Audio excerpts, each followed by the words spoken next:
Let me ask you something. Does commanding the forces of heaven or hell to take over Earth sound interesting to you? Oh, it does? Well, you've come to the right place. What's going on, everyone, and welcome back to the table. Welcome to another episode of Going Analog. My name is BouseFeenux, and today we're taking a look at one of my favorite card games on the planet. This game is called Regnum Angelica, and essentially it's a two-player game of chess slash rock, paper, scissors, featuring angels and demons trying to take over the world. A lot of love went into this game, and I'm really surprised that I don't see it covered more. I've seen some how-to videos and stuff like that, but I'm surprised this game isn't more popular than it is, and maybe I'm just not looking in the right places, but when I saw that, I was like, man, I gotta make a video on this one. But anyway, the game is called Regnum Angelica. It's for 2 players. It plays in about 45 minutes, 30 if you're quick and you know the game really well, and it's published by Black Locust Games. So I like this game a lot because it feels pretty unique, at least in the theme. I haven't really seen a whole lot of games like this, and I'm excited to show it to you guys today. Let's go ahead and get it open and take a look at the contents of the box. Alright, so we've got our rule book here, or as they call it, Doctrines to Rule By, which I think is really cool. The whole game works on this, like the rule book and everything. They have kind of this minimalistic art style, and then you open it up and it's like, bam, look at that. Isn't that gorgeous? And the rulebook looks pretty thick, but it's actually, most of this is story. It's like the first half of the rulebook is just like the lore of the game and the reasoning behind everything that you're doing in the game and why you're playing the game. So they did a really good job. The story is very engaging. They give you a really good reason to play the game. I think that's pretty phenomenal. There's not a lot of games that do that, and not a lot of board games that do that anymore. A lot of them are just like, all right, here's the rulebook. This is kind of the theme. This is the, you know, situation you're in, or you know, if that's even applicable. Here are the rules, go ahead and play. So I think it's really cool that they've added a nice little story there for us to check out. The board, this game is actually played on a board, which is really cool, and the board is pretty amazing. I mean, it's very well designed. It's the card stock it's made out of is extremely thick. This is really glossy, and it's going to stand up to a lot of play. So I think they did a really good job designing the components here. Some of the text they use feels a little out of place if we're going to really split hairs, like from a design standpoint, but I don't know anything about typefaces and font, so I'm just going to assume they did a really good job, and I enjoy it, so we're going to go with it. The cool thing about this game is the storage, too. Everything comes in this little foam container here, and there's actually a cutout for each of your components here, which is really awesome. And they included plastic baggies. You can use those as well, which I'm a huge fan of. I love when games come with like bags for storage, so I don't gonna go rooting around my house for my own plastic bags. Some of the components are a little simply designed. These are movement cubes. You use them to move your angels and demons throughout the board. Kind of a cool mechanic. There's a lot of stuff going on in this game, and then you have 2 decks of cards, so one for each player.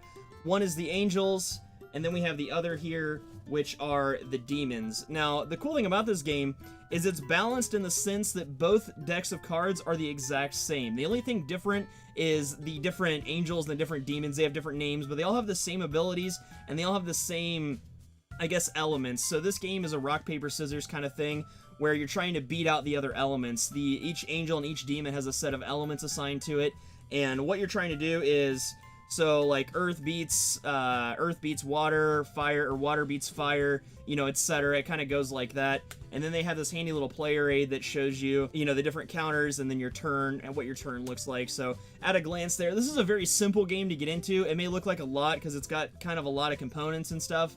But honestly, reading through the rulebook real quick, there's a couple rules that are kind of weird, but once you get past that, it's a very simple game to play. It plays very quickly once you're comfortable with it, and it's a hell of a lot of fun. It's a beautiful game to get immersed in for an afternoon or, you know, a couple hours or whatever if you want to play multiple games. And it's fairly challenging because both decks are the exact same.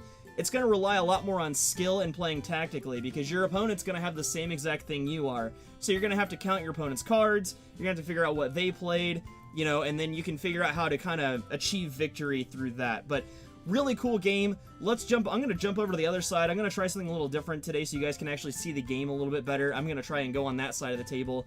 And I'm going to show you how a turn plays, even though I've only got one person here, just myself.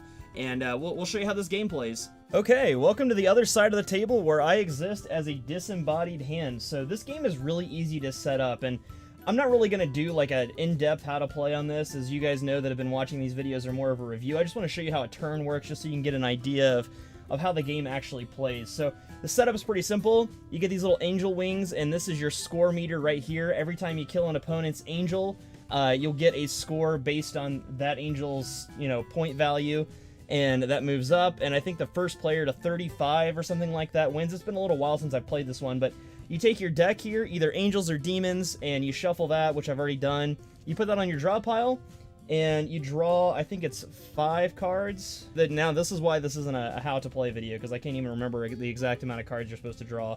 But anyway, so you draw your starting hand, and then you draw movement cubes. Now, these are really important to the game, because depending on how much, this is your power meter here, and whenever you burn angelic scripts like these, they're worth a certain amount of power, or you can use them and they'll give you certain abilities, but they either cost this much or they give you this much when you destroy them, and that's something you can do on your turn. But the more power you have, the more movement cubes you get every turn, and movement cubes only last for the turn you're using them on. Once your turn is over, they go away, so it's really important to try to get the most out of them every turn. So on your turn, what you would do is you would draw your movement cubes. So I have 0 power, and 0 power just gives you 1 movement cube, so does 1 power.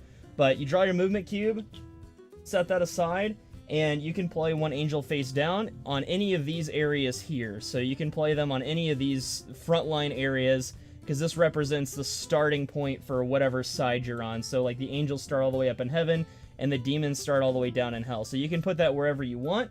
And then you can activate an angel from the previous turn. I don't have one out, so I'm not going to do that. Now, what I can do is, if I have an angel activated, I can move it around the board using my movement cubes. And what I'm trying to do is get into the center here and get these different bonuses. So these different bonuses are different things, like this one's draw a card, this one's 1 power, this one's 2 power, and etc. So trying to get and fight for those areas there so you can get the extra power to move around more and kill your opponent's angels is kind of the name of the game and what you're trying to accomplish here. Next, I've got nothing to do. My opponent would take their turn. They would play an angel. Let me see if I can find one here real quick. All right, so they played an angel on their turn. You know, they did their thing, etc. It comes back around to me. I draw my 1 movement cube because I still have 1 power. I play 1 angel face down. I don't have any. I can activate one from a previous turn, which just means flip it over. They don't cost anything to play. You can just flip them, and then you're pretty much good to go. And then what you're going to do is you can use your movement cube to move it in one place. Let's say these guys are, let's say the game has progressed a little bit and these guys are a little bit closer together. My opponent's gotten here and drawn a card, or, you know, whatever. So these two, let's say I try to move on to this space here, or they try to move on to this space here. That's when a battle would trigger. So then you go for, well, what element beats this? Notice there's like a compass, and in all the cardinal directions, and then northeast, northwest, stuff like that, there's a different symbol.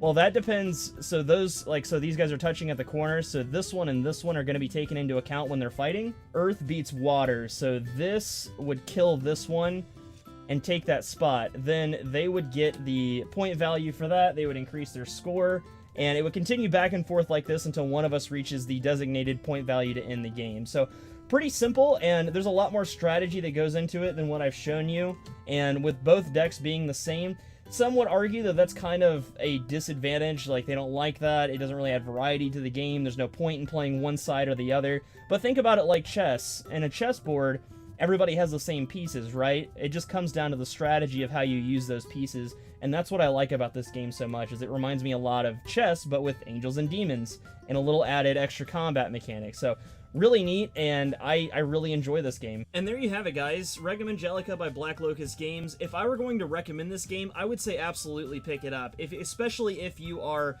just getting into card games, board games, this is a really good hybrid, and it's at a really good price point. I think this game's only $30. I could be wrong about that, but I'm pretty sure it's around the $30 range, which, for what you get in this game, for the replayability it has, for the art style, for the well-made components, for the awesome storage that the game has, I don't think you can really beat that. I haven't found too many games around $30 that kind of blow this one out of the water. So, guys, thank you so much for watching.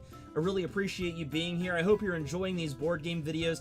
If you've got a game that you'd like to see me review on the show, either it's one of your favorites or you're thinking about getting it yourself, let me know. I can't accommodate everything at the moment, but I do have a lot of really popular titles, and my work with Heroic Adventures, a comic book shop here in St. Louis, really affords me the ability to get a lot of these games and review them for you guys and play them and kind of explore and introduce you to the world of tabletop gaming. So thank you guys so much for watching. If you enjoyed this episode, don't forget to hit that like button. It helps me out a ton here on YouTube, and I will see you at the next episode.